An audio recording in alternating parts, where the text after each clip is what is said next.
So here's an interesting thing to think about today. A group calling itself the National Committee for Games Policy has announced a coalition that has formed to fight the loot crate gambling crisis. Now, any number of grassroots organisations could form to make that sort of promise, and that wouldn't be newsworthy, but where the National Committee for Games Policy generates its attention is the fact that it does claim to be made up of, in their own words, high-level industry experts and influencers. I'll read you the press release that went out late yesterday. As a result of the increasing external pressure for reform and regulation on the games industry, a group of industry leaders and experts have agreed to come together in a more permanent way, forming the National Committee for Games Policy. We made this decision in response to the current crisis regarding the expansion of loot crate economies and concerns about unregulated online gambling, but also as an acceptance of a long-incoming decision that we knew would eventually become necessary. Games are not represented or understood in the modern political and judicial world, and that needs to change. Now, that last part is especially interesting to me because on the Jimquisition that we put up on Wednesday about Star Wars Battlefront 2, I mentioned how the game industry is powerful and has political pull. The ESA, the Entertainment Software Association, is a trade association, represents the game industry. Many, almost all, barring a few notable exceptions, almost all major publishers are a member of it, and they do a lot of lobbying on the part of the game industry. The ESA, of course, founded the ESRB, which rates video games. You know, they're the reasons for all the E's and M's on the front of your video game boxes. But the ESRB was, of course, founded to keep politicians, to keep regulations, to keep legislators off of the game industry's back. Politicians wanted to get involved in the regulation of violent content like Mortal Kombat, and the game industry was concerned,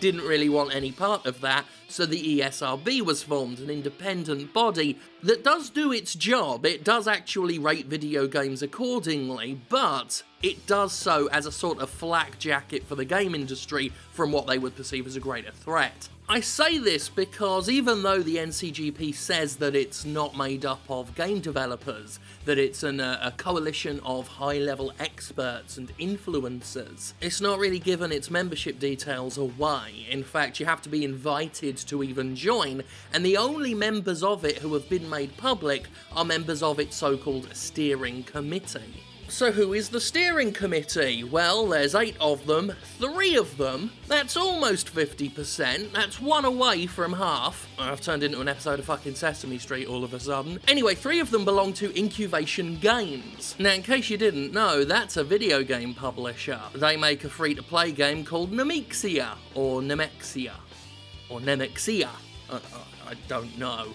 Actually, I really don't know. Daniel Doan has a resume that some of you may actually be familiar with. He's the co-founder of Black Shell Media and the founder of Black Shell Games. If you're a member of the game's media, for example, you've probably seen about 50 emails in a given week from Black Shell Media, at least until they cut that shit out. We've also got Michael Lutshin, who was the founder, or rather is the founder of Parallax Interactive.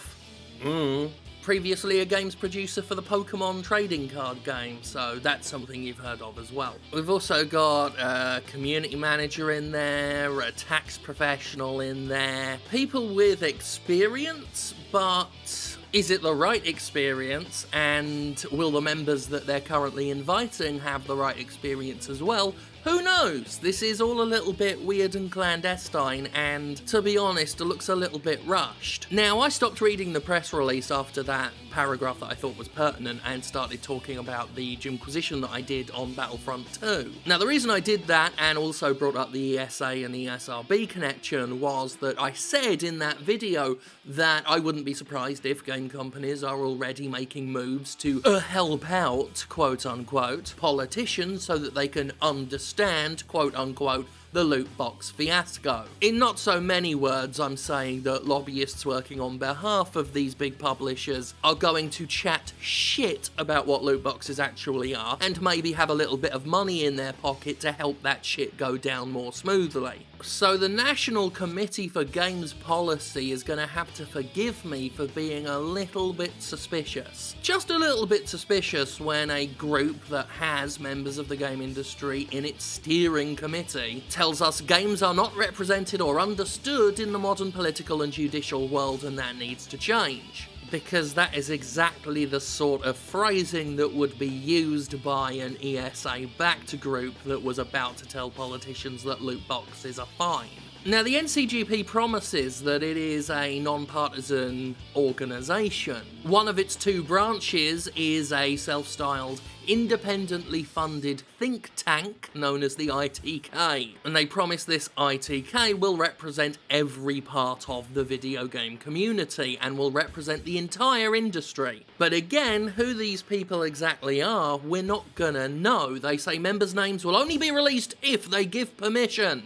But they say they themselves as an organisation will never take a position on policy. They'll give policymakers the information they need to make informed decisions. Or, as their press release on Gamasutra puts it, we will give policymakers the information they need to make informed decision.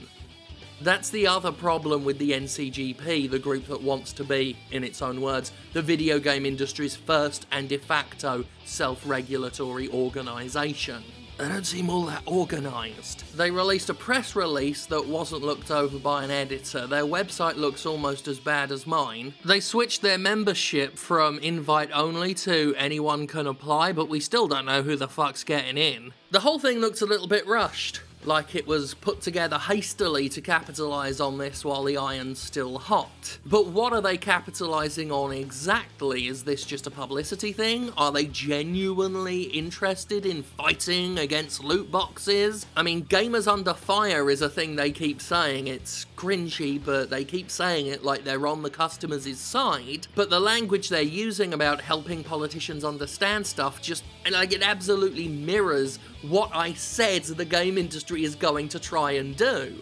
And I'm not the only one with questions and concerns. PC Gamer did an article on this coalition. They also raise issues about the steering committee and what exactly this whole thing is about and why it seems so amateur hour. They also bring up the Gamers Under Fire tag and mention that they talk about unscrupulous video game companies, pointing out quite accurately that this already, from the outset, goes against the NCGP's claim to be non-partisan and not hold any official stances itself. Now, that might be because of the duality of the coalition itself. The ITK, the privately funded think tank, that's the political side of things. That's going to be talking with legislators, according to them. But what they're calling the SRO side of their national committee is more invested in customer advocacy. So it's a case of they're non-partisan until they are. Hashtag Lootgate Gamers Under Fire. All in all, I'm left just a little bit confused by this whole thing. They've got enough moxie to put a press release out and put it on Gamasutra even. They've got themselves featured in PC Gamer and VentureBeat and a bunch of other smaller websites. My own unofficial subreddit is talking about this, but its public member directory has two members,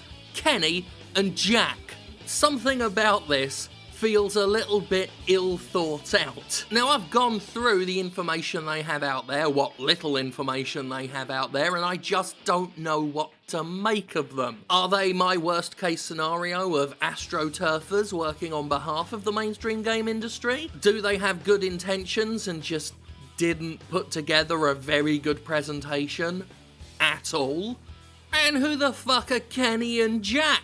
I can only look at the words they're choosing to use, and certainly the things they're choosing to retweet. Here's them retweeting the VentureBeat article with the headline, "Games Industry Takes First Step Toward Loot Box Regulation Without the Government." Up above there, a group of game industry veterans appear to have formed the National Committee, a self-regulatory organisation. And don't get me wrong, I'm not against self-regulation if it's done the right way, if it's not done in a way that exists solely to keep authorities off the game industry's back and allow game companies to continue what they've been doing unhindered. But coming out the gate with a poorly spelled press release and vague promises, I don't fucking trust that. I don't trust the video game industry to handle its own shit. I don't trust the video game industry at all anymore, really. And no, I certainly don't trust this. They may have the very best of intentions. They may want to fight the loot box scourge. They may hate them for all I know. I don't know. They're non-partisan after all. But when I hear that game industry veterans are the ones telling legislators what loot boxes are all about, sorry, but I'm not gonna think they have my best interests at heart, and I don't think they're gonna have your best interests at heart.